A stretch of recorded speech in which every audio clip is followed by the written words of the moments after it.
Hello, everyone, and welcome to a Channel 781 candidate interview. I am here with City Council Ward 9 candidate Eamon Dawes. Hi, everyone. Hi, Eamon. Thanks for being here. This is part of a series of candidate interviews we're doing. If you are a candidate in this year's election and you'd like to be interviewed here, feel free to get in touch with us at channel781news@gmail.com. This year's election is on November 7th, so plan ahead to vote on November 7th, especially if you're in Ward 9. So you may know Eamon if you've watched our debrief show for a while. He was on to talk about the future of Moody Street, and he also gave a really nice speech about that in one of the public meetings. We'll find out a little bit more about him today. Eamon, you're running in Ward 9. Councilor Paz is running for mayor, so there's no incumbent. But your opponent is Robert Logan, who was the councilor in that ward for about 30 years before Paz. So he's about as established a candidate as you can get. Do you think you can win? And if so, why? Yeah, I absolutely think there's a path of victory ahead of me. When I go to the doors and talk with folks, I'm just finishing up my third pass of the ward this week. For every one person that is supporting the other guy, I'm getting 3, 4, 5 who are supporting me. So there's really great energy at the doors. I think that this is something that I'm going up against someone who did lose 4 years ago. I'm sure he won a lot of elections before that, but I think if we look most recently, that this is a ward, this is part of the city that is hungry for change and wants to have someone who's young and progressive and who probably fits their values more. So every time I like to say that I feel most confident about the campaign when I'm talking with voters. And that hasn't changed for the past few months. Our viewers know a little bit about what you're about, but to make this easy for people who are just getting to know you, can you tell us your top 3 issues or your top 3 priorities? Sure thing. So number 1 is absolutely around housing. I'm a renter, and I've been very fortunate to have a great landlord and a great apartment, that I've been able to stay in for the past 7 or 8 years. But I know that a lot of Waltham is changing. Across the street from me are going up 2 big condos. They're like 3,500 square feet each, $1.4 million. That is not something that I think anyone wants in the city. So we need to have a housing base that is far more focused on building modest starter homes than giant luxury condos. I know I think I've been on Channel 781 to talk about the MBTA Communities Act. We have an opportunity here in Waltham to have some zoning changes, because even though we have some great apartments and multifamily buildings here in Ward 9, this apartment was built in 1895. So when you put it in front of 20th century zoning, we end up with like these giant condos that we see all over the place. So it's really time to sort of update that so we can make sure that the types of housing we have in the neighborhood can stay. Also, I know that one way that we address affordable housing in the city is through inclusionary zoning. When a big building like the Edison or the Merck goes up, and often those are targeted at 80% area median income, which if you look at the numbers for a single person can be upwards of $80,000. For a family, that can still be a 6-figure threshold to meet. The city council in the past has made some progress in lowering those thresholds, introducing units at 50% area median income. If you have care workers, if you have nurses, if you have teachers, folks who work in the city, for them to be able to live here, we need to be able to be targeting that affordable housing to them, to those professions. The second issue is really about safe streets. I am someone who walks, bikes, and takes transit around the city. And I know that we have sidewalks that aren't appropriate for elderly, for folks with strollers. I know that we have cars cutting through our neighborhoods, especially over in the West End, sort of the western part of my ward. With the advent of Google Maps and Waze, there's a lot of strangers to the neighborhood, so to say, that are cutting through and are speeding. I talk with families who don't feel safe letting their children walk to school, and plenty of folks who we know would be interested in biking around more, but don't feel safe, that we don't have bike lanes, we don't have proper bike infrastructure. And when there are instances of traffic violence, I know behind me here on Pine and Elm Street a few years ago, there was a fatal accident. The city hasn't done anything. There's been no kind of reflection of there was an accident here, what went wrong, how can we prevent it in the future? And that's something that the city really needs to start taking seriously, because we all know where those dangerous intersections are. We all know there's places we don't like to take a left turn because they're dangerous, but we won't do anything about it as a city. So we need to start taking safe streets seriously and really start planning for a future where there are more choices and more options for transportation. And then third is really around transparency and accessibility. And I know that's close to your heart here in Waltham Channel 781 News. You've clued me into lots of these things. You understand the bulletin board outside City Hall where meetings have to be posted. There are often documents that the City Council gets that it used to be a color PDF, but then now it's a photocopy, black and white scan that they get in their docket, in their packets. I talk with certain politicians, they may have a mailing list, but it's hard to find old issues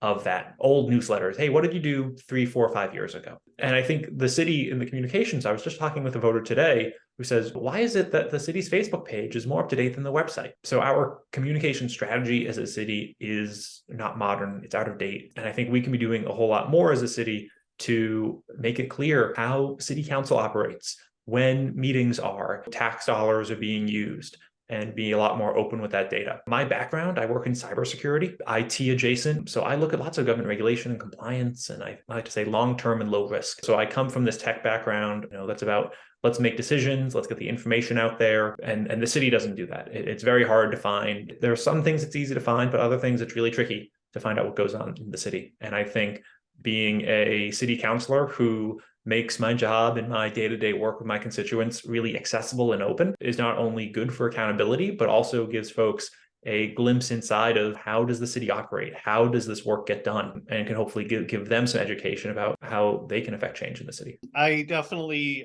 know where you're coming from about seeing things in terms of the communication that goes to the city council doesn't always go to the public in the best format.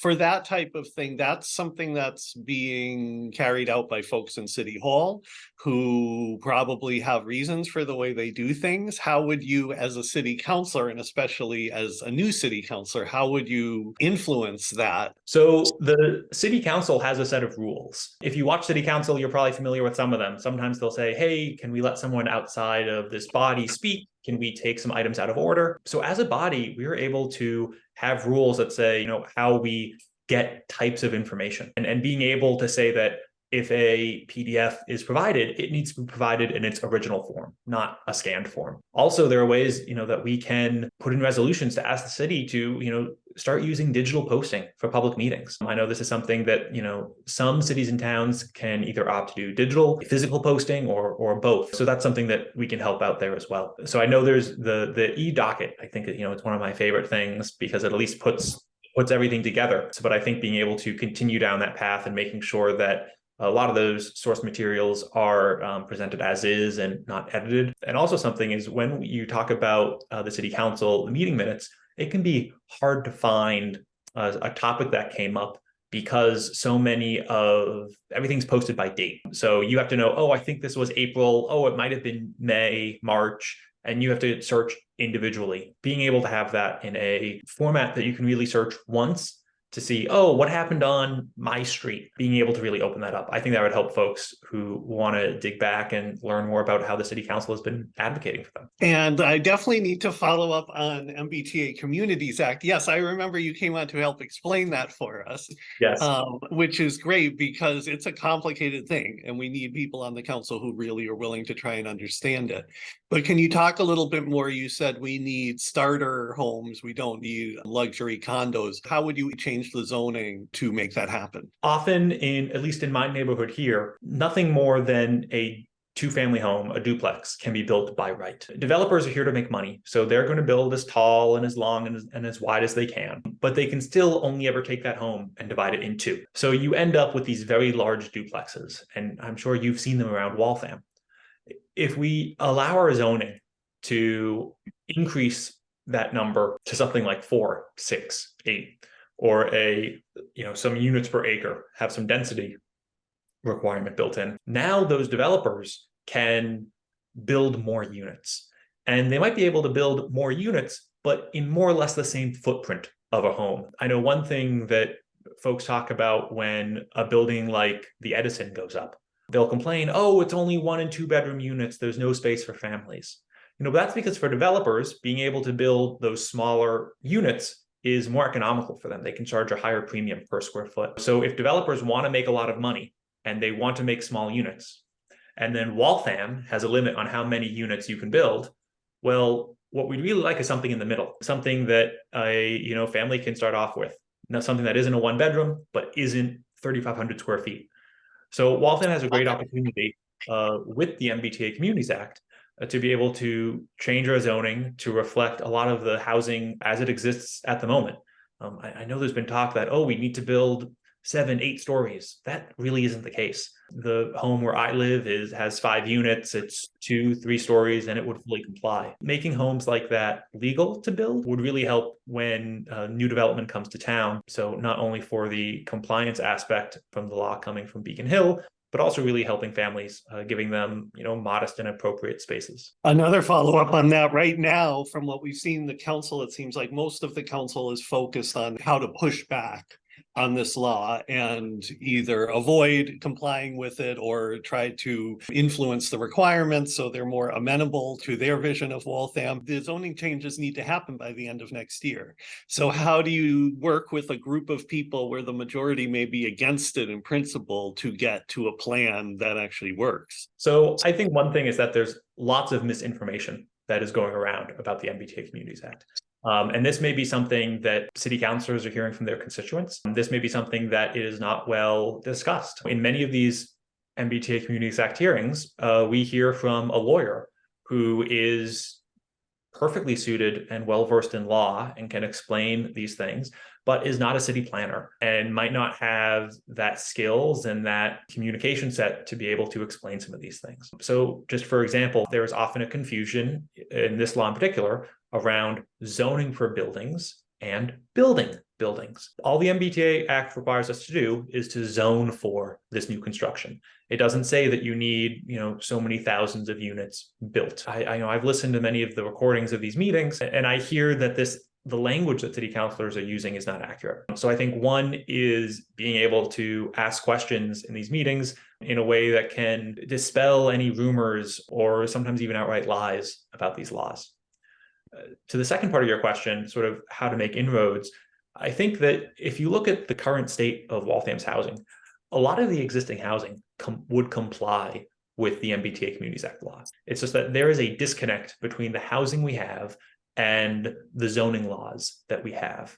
So I think being able to, if you want to keep Waltham, well, we can do that by just legalizing the Waltham that we have already. And I think moving in a direction of saying, let's keep what we have. We have this great downtown area. Let's make sure that can be encoded into our laws instead of what currently is encoded into our laws, $1.4 million condos. And nobody likes that. And I know, these condos weren't going up 10 years ago. So it seems like something has changed, but really they're the same laws, the same zoning codes. So I think being able to move the council in a way of saying, what the zoning laws that we have now aren't living up to our values, aren't living up to what we'd love to see in our city. So let's change them, and let's change them in a way to reflect what is on the ground now. Thank you. So I've made you talk about issues enough. Let's get a little bit more background on you. We know you helped with Channel 781, but can you tell us about your other involvement in the Waltham community, and what are you most proud of from that involvement? I've been here sort of in the same apartment 7, 8 years now. Been part of a few different groups. I know Waltham Trail Runners is probably the biggest. It's a big running group. So lots of runs out of Shoppers Cafe and out of Mighty Squirrel. And that's good to meet folks from across the city and also join them in races, across the state. I know I helped start Critical Mass, which is a bike advocacy group. We hold rides every month. And I think it's great because there are so many folks who want to bike and maybe they do so in their neighborhoods or on the river path, but they don't feel comfortable doing so, on Main Street, on Moody Street, and being able to have a space, everyone from children to seniors, to sort of enjoy cycling together. That's great. I also recently got involved with a group, Waltham Inclusive Neighborhoods, to be able to do some of this housing advocacy that I was just previously talking about. During the pandemic, a lot of the time and our efforts went internal. And I think one thing that came out of that for me was just more involvement and awareness of the city and city government and how it operates. And that's certainly one of the catalysts for me getting involved and choosing to run for city council. Thank you. Tell us a little bit more about Critical Mass and how that started and what you're hoping to do with it. Sure. Critical mass, if you think about the words, it's the idea that if you get enough people together, you can solve problems with people power. There are lots of ways to make cycling safe. Maybe you can have safe bike lanes. Maybe you could have someone who is well trained and educated and confident as a cyclist. But another way to make biking safe is having a lot of bikes on the road. It's something that other vehicles aren't able to ignore. You hear about safety in numbers. So that's what critical mass is. And it is a response to the lack of bike infrastructure in Waltham. We haven't built any new bike lanes since 2016.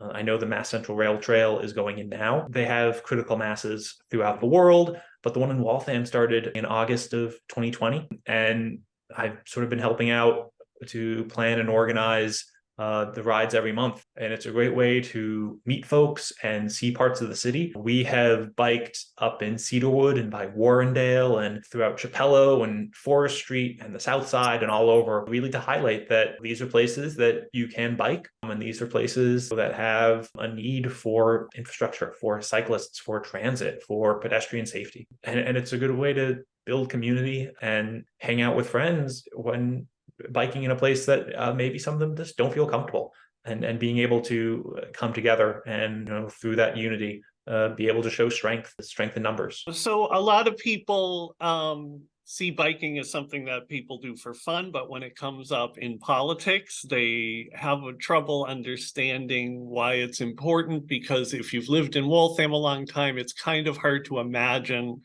a world where you don't take your car everywhere, and people think it's not really realistic to think that by increasing bike riding, that's actually going to have some kind of effect on traffic or on pollution. Help us envision a Waltham that is more bike friendly. What does that look like, and is it realistic? Sure thing. I think first, if you've lived in Waltham a long time, you will remember that we didn't have cars. We didn't have bikes. I think everyone likes to think of this golden age of Waltham with the factories and this industrial revolution. That was all before the automobile. Main Street, Moody Street, these weren't places that were originally designed for cars. But thinking about sort of more of a modern day Waltham, being able to share the road and share the resources would create a situation where many people could get places faster.